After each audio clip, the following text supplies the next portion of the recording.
নমস্কার, সনাতন ধর্মকথা চ্যানেলে আপনাদের সবাইকে স্বাগত।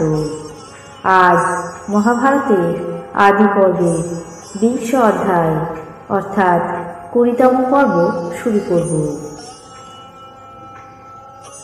নারায়ণং নমস্কৃত্য নরং চৈব নরোত্তমং দেবীং সরস্বতীং ব্যাসং ততো জয়মুদীরয়েৎ।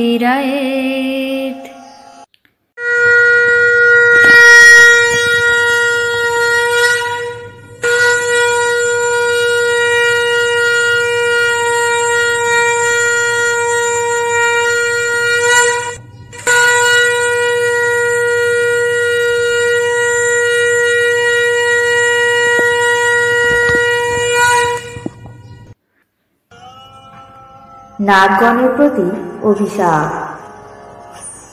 ঋষি উগ্রশ্রবা বললেন, হে ঋষিবর, অমৃত মন্থনের সময় শ্রীমান অতুল তেজা উচ্চৈশ্রবা নামে যে অশ্বরাজ সমুদ্র থেকে উত্থিত হয়েছিল তার সমস্ত বিবরণ বিশেষ রূপে বর্ণনা করছি। কাশ্যপ পত্নী কদ্রু সেই অশ্বরাজকে দেখে নিজের সপত্নী বিনতাকে বললেন, ওহে বিনতে, বল দেখি উচ্চৈশ্রবা অশ্বের কেমন বর্ণ? বিনতা বললেন, উচ্চৈশ্রবা শুক্ল বর্ণ, তোমার কি মনে হয়? এসো এই বিষয়ে দুজনে পণ করি। কদ্রু বললেন, হে মধুর হাসিনী, আমি মনে করি এই অশ্বের পুচ্ছ কৃষ্ণবর্ণ। এসো এই বিষয়ে পণ করি। যার অনুমান মিথ্যা হবে সে দাসী হয়ে থাকবে।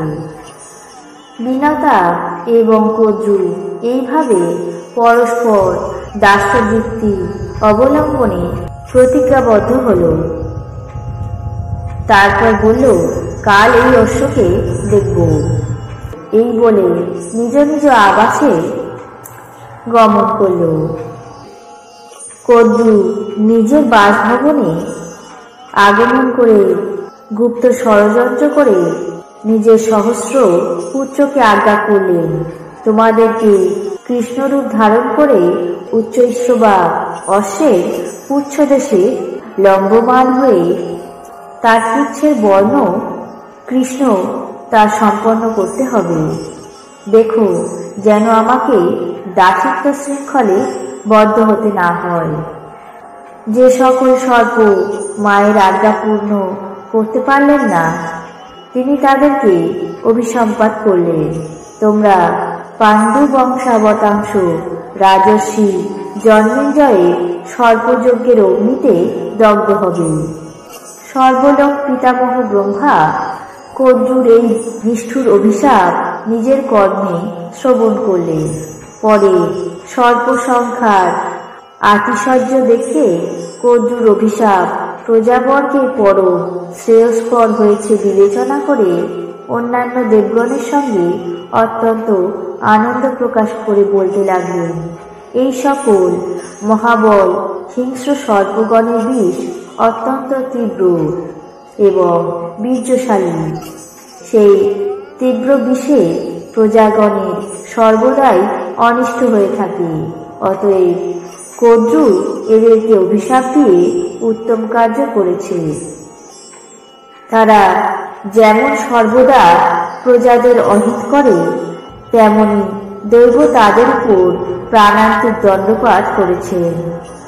ব্রহ্মা দেবগণের সঙ্গে এমন আনন্দ প্রকাশ করে কদ্রুকে সমুচিত সম্মান প্রদান করলেন এবং মহর্ষি কাশ্যপকে নিজের সামনে আহ্বান করলেন।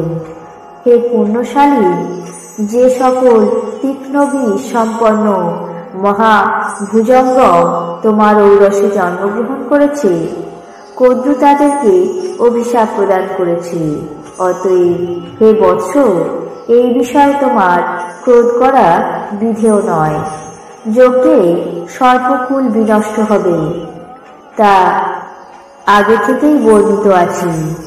প্রজাপতি ব্রহ্মা কাশ্যপকে এমনভাবে প্রসন্ন করে তাকে বিষহরি বিদ্যা প্রদান করলেন।